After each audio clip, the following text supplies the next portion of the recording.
जय हिंद।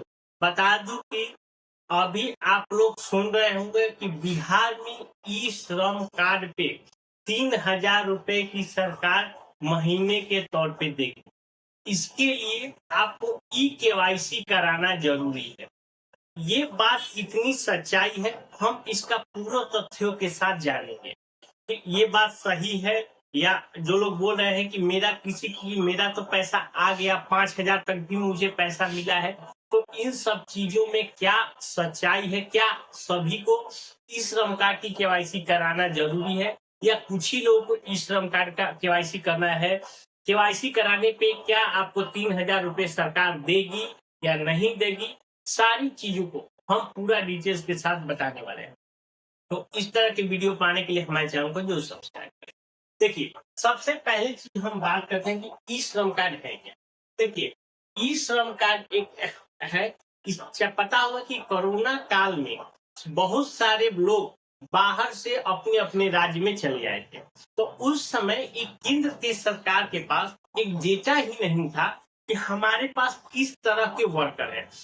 कोरोना खत्म हुआ, उसके बाद लोगों को जरूरत पड़ने लगी, कंपनियों में कहीं लेबर की जरूरत पड़ेगी, कहीं राजमिस्त्री की जरूरत पड़ने लगी, कहीं लोहा से रिलेटेड काम करने के लोगों को जरूरत पड़ने लगी। मैंने जैसे जैसे है वैसे लोग काम करना पड़ा। तो अब वैसे केस में सरकार करे क्या? तो सरकार ने एक योजना चलाई, ई श्रम कार्ड, जिसके अंदर जब आप ई श्रम कार्ड बनवाए होंगे तो आपसे दो चीज जरूर पूछा गया कि आप कौन से स्किल जानते हैं। राजमिस्त्री, पंखा बनाना, या मतलब बहुत तरह के उसमें डोमेस्टिक वर्क के, एग्रीकल्चर से रिलेटेड वर्क और कैसे है।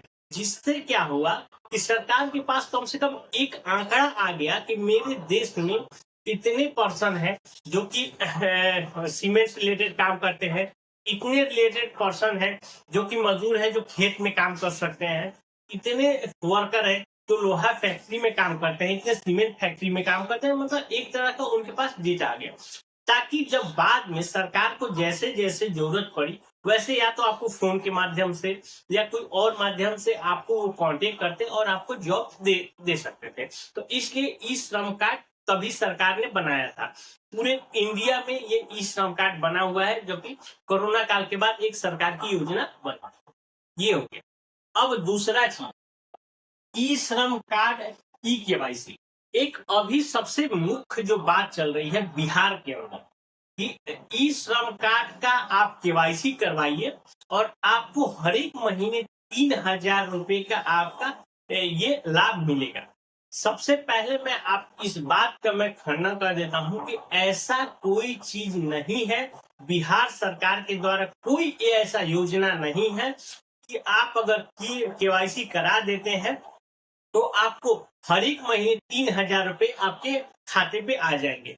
कोई लोग कह रहा है कि आप अपना जैसे जो पुराना बैंक अकाउंट है, बैंक अकाउंट अपडेट करा दीजिए, जिसके वजह से नहीं आ रहे हैं। नहीं, देखिए मैं सबसे बताऊं ई श्रम कार्ड का ई केवाईसी है क्या।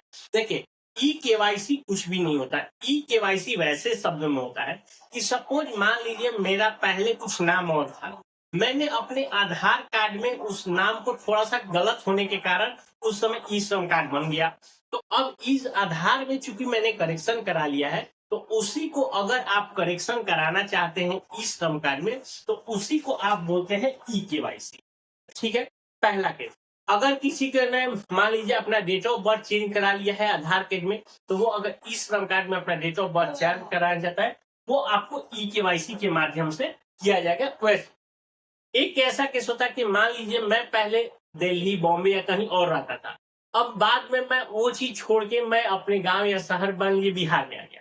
तो मेरा जब ई श्रम कार्ड बना था तो वो दिल्ली का एड्रेस था या बॉम्बे का एड्रेस था, जहां का भी था। लेकिन अब चाहते हैं कि मैं अब बिहार में ही आ गया हूँ और मुझे अब बिहार में ही सारा काम करना है, तो वैसे केसों में आप अपना क्या करेंगे, एड्रेस चेंज कराएंगे। तो उसको भी आप कह सकते हैं ई केवाईसी के माध्यम से आप अपना ई केवाईसी खोलेंगे, अपना ओटीपी डालेंगे, अपना एड्रेस चेंज कर लेंगे, जिससे ई श्रम कार्ड पे आपका एड्रेस चेंज हो जाएगा। ठीक है, ये रहा ई केवाईसी। लेकिन जो फ्रॉम है कि अगर आप ई केवाईसी देखिए, ई केवाईसी जैसे लोग, जैसे पहले से जो बिहार के लोग हैं जिन्होंने ई श्रम कार्ड बना रखा है, उनका सारा ना नाम चेंज हुआ है, ना डेट ऑफ बर्थ चेंज हुआ है, ना ही उनका कोई एड्रेस चेंज हुआ है या ना ही उन्होंने कुछ किया है, तो वैसे केसों में उनको कोई भी ई श्रम कार्ड का केवाईसी कराने की जरूरत नहीं है।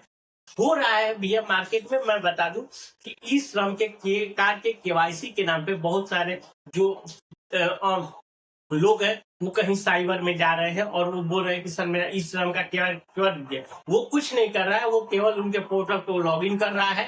लॉगिन करने के बाद उस पोर्टल को बस लॉक कर दे रहा है और वो आपसे 50 रुपए 100 रुपए जो भी है वो आपसे चार्ज ले रहा है। तो मैं बता दूं कि आप अपना बेवजह के अपना पैसा, एक सरकार इस तरह का कोई योजना नहीं है कि आप कोई केवाईसी कराने पर आपको पैसा देगी, बल्कि उल्टे ही आपका ही पैसा 50 रुपए या 100 रुपए आप किसी दूसरे को दे के आ रहे हैं, जिसका कोई औचित्य नहीं है। ठीक है, औचित्य मैं पहले ही बता दें, 3 केस में हो सकता है। अगर आपने आधार कार्ड में कोई नाम चेंज कराया हो, या कोई डेट ऑफ बर्थ चेंज कराया हो, या आपने कोई एड्रेस चेंज कराया हो, या आपने मान लीजिए हो सकता है कि पहले कुछ और काम करते थे, आपने कुछ और स्किल सीख लिया है, तो अगर उसको आप ई श्रम कार्ड में कराना अपडेट कर सकते हैं। वैसे ये चीज हो गया कि ई केवाईसी सभी को नहीं कराना है। ठीक है, और ऐसे लोग जो एक दूसरे से कह रहे हैं ई श्रम कार्ड करा, ई केवाईसी करा लो आपको पैसा मिलेगा, तो वैसे लोगों को भी आप जो लोग मेरे वीडियो को सुन रहे हैं उसको भी अपने भैया अगल बगल जो भी लोग इस बारे में नहीं समझे उनको भी अवेयर कराइए कि भैया आपको ई श्रम कार्ड का ई केवाईसी कराने की कोई जरूरत नहीं है। ठीक है, अब जो मेन मुद्दा आ रहा है कि 3000 रुपए प्रति माह ये आपको पैसा सरकार देगी। देखिए मैं बता दूं कि ये एक योजना है। इस योजना के तहत आप देखिए, आप जो भी लोग हैं वो आधा अधूरा ही बात सुन रहे हैं कि 3000 रुपए मिलेगा। 3000 रुपए का जो बात है वो सरकार आपको तब देगी जब आप अपने खाते से कुछ पैसा कटवाएंगे। देखिए इसको अगर कहा जाए तो ये है मानधन योजना, इसका नाम है मानधन योजना।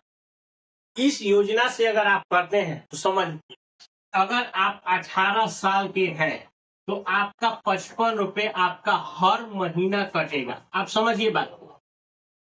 अगर ऐसे करते करते अगर मान लीजिए हर एक का अलग एक चार्ज है पूरा, देखिए मैं थोड़ा सा ऊपर और नीचे कर, अगर कोई 40 साल का उम्र का है तो उसका 200 रुपए पर महीना कटेगा।